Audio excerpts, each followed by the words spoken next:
Medical प्रवेश परीक्षा NEET को लेकर उपजे विवाद के बीच शिक्षा मंत्रालय ने यूजीसी नेट परीक्षा रद्द करने का ऐलान किया है।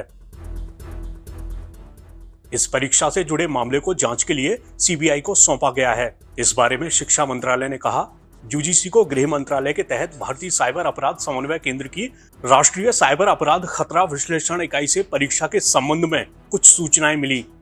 पहली नजर में इन सूचनाओं से संकेत मिला है कि उक्त परीक्षा की शुचिता से समझौता हुआ है। अब ये परीक्षा नए सिरे से होगी। ये परीक्षा 18 जून को पेन और पेपर मोड में आयोजित की गई थी। यूजीसी नेट परीक्षा के जरिए लोगों को जूनियर रिसर्च फेलोशिप, सहायक प्रोफेसर के रूप में नियुक्ति और देश के विश्वविद्यालयों और कॉलेजों में पीएचडी में प्रवेश के लिए पात्रता निर्धारित की जाती है। इस मामले पर विपक्ष ने सरकार पर जमकर हमला बोला है। हमारे प्रधानमंत्री हमेशा मन की बात करते हैं, उसमें परीक्षा पे भी चर्चा करते हैं,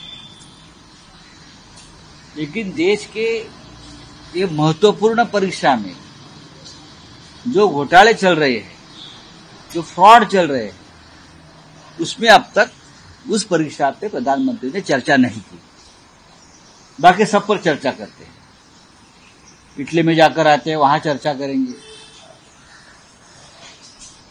राजनीति करेंगे, लेकिन लाखों युवाओं का जो भविष्य है, जो संकट में है, चाहे नीट हो, चाहे नेट हो, चाहे और हो, सिर्फ रेडियो पे परीक्षा पे चर्चा करने से युवाओं का भविष्य ठीक नहीं रहेगा। बात करिए ना, बात करने से क्यों आप कतराते हैं? पूरे देश में एक प्रकार से जो कंफ्यूजन हुआ है युवाओं के भविष्य के बारे में, उस बारे में अगर प्रधानमंत्री से हम सवाल नहीं पूछेंगे तो किनसे सवाल पूछेंगे? परीक्षा पे चर्चा होनी चाहिए। अगर हम चर्चा करेंगे तो आप बोलेंगे आप हमें विरोध करते हो, बेवजह टिक्का टिप्पणी करते हो। लेकिन लाखों युवा, उनके अभिभावक, उनके पेरेंट्स सभी सड़क पर है, सभी रो रहे हैं, सभी संकट में है, तो बात तो करिए।